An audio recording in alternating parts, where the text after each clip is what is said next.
नमस्कार मेरे प्यारे दोस्तों, स्वागत है आपका अपने YouTube चैनल। आज हम स्टार्ट करते हैं क्लास 8 मैथमेटिक्स, पहला चैप्टर परिमेय संख्या, रेशनल नंबर, परिमेय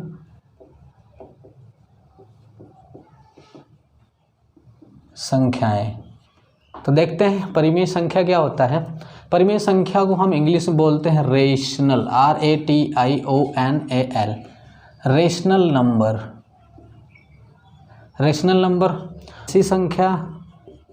ऐसी संख्या जो P बटा Q के रूप का हो। क्या हो? P बटा Q के रूप का हो।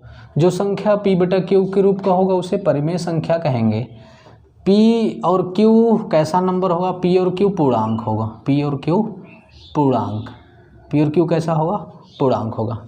हम क्लास 7th में संख्या रेखा पर पढ़े होंगे कि ये एक लाइन है। अगर इस लाइन पे हम नंबर को दर्शा दें, नंबर को अगर इस तरीके से दर्शा दें तो यह कहलाएगा अपना नंबर लाइन।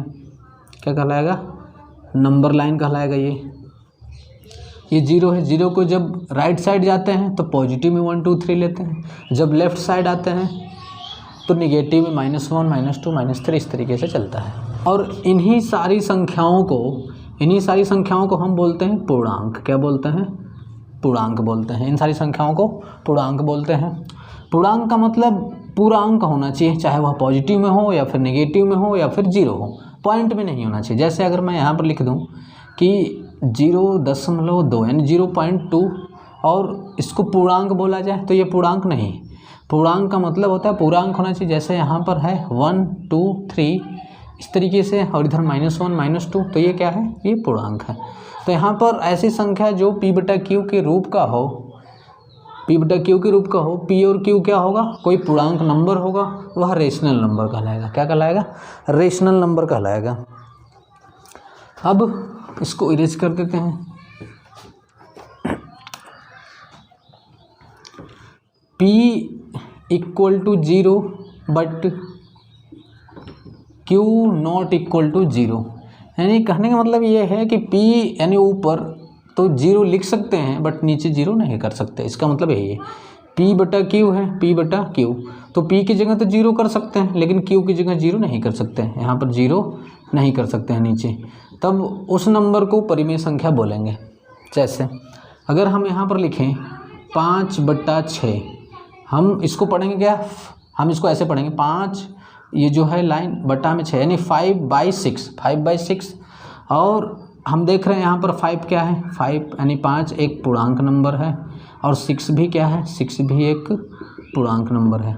5/6 ये P है और ये क्या है? Q है। P बटा Q, यह P बटा Q के रूप का है। इसका मतलब 5 बटा 6 क्या है? एक परिमेय संख्या है। क्या है? परिमेय संख्या। -8 बटा में 7। अब आपसे पूछूं कि क्या यह परिमेय संख्या है, तो आप देखोगे ये जो -8 है यह भी पूर्णांक है। क्या है? ये पूर्णांक है। और 7 क्या है? 7 भी पूर्णांक है। 7 भी पूर्णांक है। तो -8/7 को हम क्या बोलेंगे? परिमेय संख्या बोलेंगे। परिमेय, क्योंकि आप डिफिनीशन में ही लिखवा चुके हैं कि P बटे Q के रूप का हो और P और Q कैसा नंबर होना चाहिए? पूर्णांक होना चाहिए। तो हम देख रहे हैं यहाँ पर -8 और 7 कैसा नंबर है? पूर्णांक नंबर है। इसलिए -8/7 कैसा होगा? रेशनल नंबर होगा या फिर परिमेय संख्या होगा। अब अगर हम बात करें यहाँ पर कि 0, क्या 0 परिमेय संख्या है या नहीं, तो हम 0 को भी परिमेय संख्या बोलेंगे। क्यों बोलेंगे? क्योंकि 0 को हम 0 बटा 1 लिख सकते हैं। 0 को क्या लिख सकते हैं? 0 को 0 बटा 1 लिख सकते हैं। और 0 यहाँ पर क्या है? 0 पूर्णांक नंबर है। 0 क्या है? पूर्णांक है। और 1 क्या है? 1 भी पूर्णांक है। 1 भी यहाँ पर क्या है? पूर्णांक है। इसलिए 0 को हम क्या बोल सकते हैं? परिमेय संख्या बोल सकते हैं। अब कोई और एग्जाम्पल ले लेते हैं। जैसे यहाँ पर अगर हम केवल लिख दें 8, क्या 8 परिमेय संख्या है या नहीं है? तो हम देख रहे हैं कि 8 को हम लिख सकते हैं 8/1 लिख सकते हैं, 8 बटा 1 लिख सकते हैं। तो पूर्णांक है, 1 भी पूर्णांक है। 1 भी क्या है? पूर्णांक है। तो 8 को हम रेशनल नंबर कह सकते हैं। यानी सारी संख्याएं क्या होती हैं? सारी पूर्णांक संख्याएं परिमेय संख्या होती हैं। जैसे यहाँ पर 5 लिख दिए, 7 लिख दिए, कोई सा भी -8 लिख दिए, 0 लिख दिए, हाँ, लेकिन अगर हमको दे दे कि 5/0, क्या 5/0 परिमेय संख्या है? नहीं, यह परिमेय संख्या नहीं होगा, क्योंकि यहाँ पर हमको बताया गया है कि p = 0 तो हो सकता है, बट q ≠ 0, यानी कि नीचे 0 नहीं होना चाहिए, तो यह क्या होगा? यह परिमेय संख्या। तो मुझे उम्मीद है कि ये परिमेय संख्या क्या होता है आपको ज़रूर समझ में आया होगा। अब थोड़ा सा आगे देखते हैं, इसको इरेज कर दें। अब हम आगे सीखेंगे परिमेय संख्याओं का जोड़।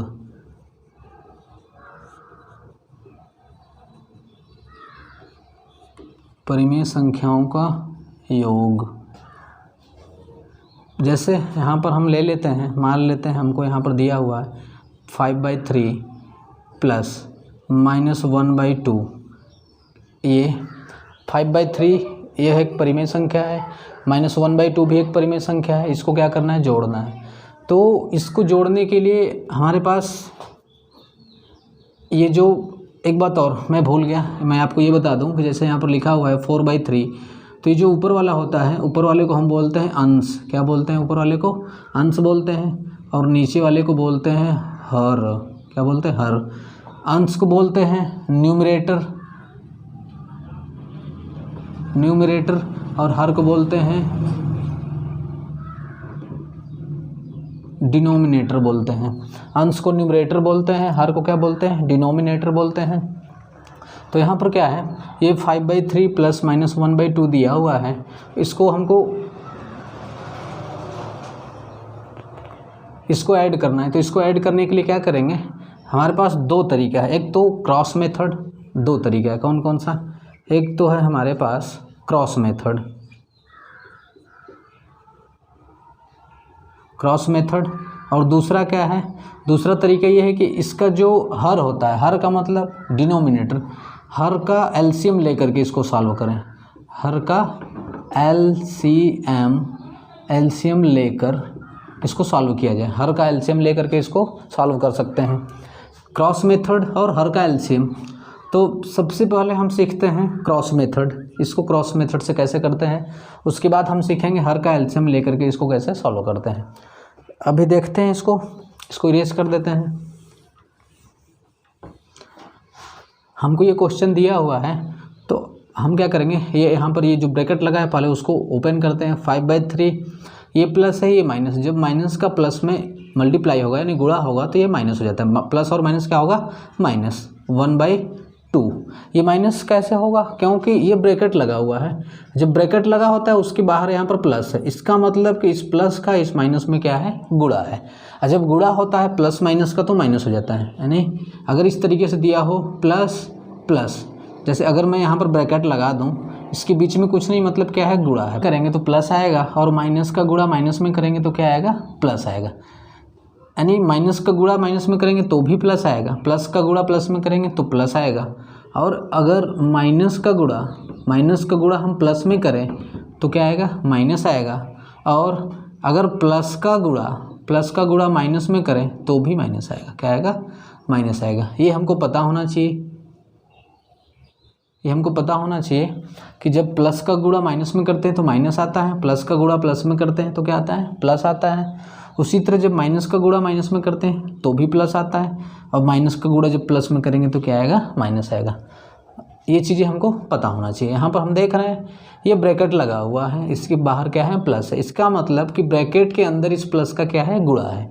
तो जब हम प्लस का गुणा माइनस में करेंगे, प्लस का गुणा माइनस में करने पर क्या आ जाएगा? माइनस आ जाएगा।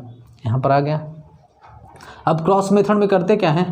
ऐसे एक लाइन खींच लेंगे। अब ये जो हर है, इसका हर मतलब 3, इसमें क्या है? डिनोमिनेटर 3 है, डिनोमिनेटर क्या है? यहाँ पर डिनोमिनेटर क्या है? 3 है, यहाँ पर डिनोमिनेटर क्या है? 2 है। तो 3 का गुणा 2 में कर देंगे, यानी कि इसका गुणा इसमें, 3 का गुणा किस में करेंगे? 2 में। इसका गुणा इसमें करेंगे, यानी 3 दूना के 6, 3 2 जा 6, तो यहाँ पर 6 लिख देंगे। अब ये जो यहाँ पर 2 है, इसका गुणा इसमें करेंगे, यानी 2 का गुणा 5 में, 5 2 जा 10, यानी 10, 5 दूना के 10 यहाँ पर लिख देंगे। और साइन जब यहाँ पर है, जैसे यहाँ पर 3 है, माइनस है, अब इस 3 का गुणा इधर करेंगे, 3 का गुणा 1 में करेंगे तो क्या आएगा? 3 आएगा।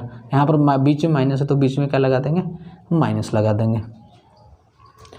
फिर से एक बार देख लेते हैं। ये जो 3 है, 3 का गुणा 2 में करेंगे तो नीचे कर रहे हैं तो नीचे लिखेंगे, 3 दूना के 6। अब 2 का गुणा 5 में करेंगे। ये क्रॉस का मतलब क्या होता है, इस तरीके से इसका इसमें करेंगे और इसका इसमें करेंगे। 2 का गुणा 5 में यानी 2 का गुणा 5 में करेंगे तो 5 2 जा 10 यानी कि 5 दूना के 10, माइनस है तो माइनस। 3 का गुणा 1 में करेंगे तो 3 एकम 3। अब हम यहाँ पर देख रहे हैं 10 में से 3 को क्या करना है, सब्ट्रैक्ट करना है, नहीं घटाना है। 10 में से 3 का कितना बचेगा, 7 बटा में 6 है तो 6, 7 बटा 6 आंसर आ जाएगा। क्या आ जाएगा, आंसर आ जाएगा। तो मुझे उम्मीद है कि जो बताया गया यहाँ पर आपको बहुत अच्छे से समझ में आया होगा। अगर आप दोस्तों, तब तक के लिए आप स्वस्थ रहें, मस्त रहें। जय हिंद।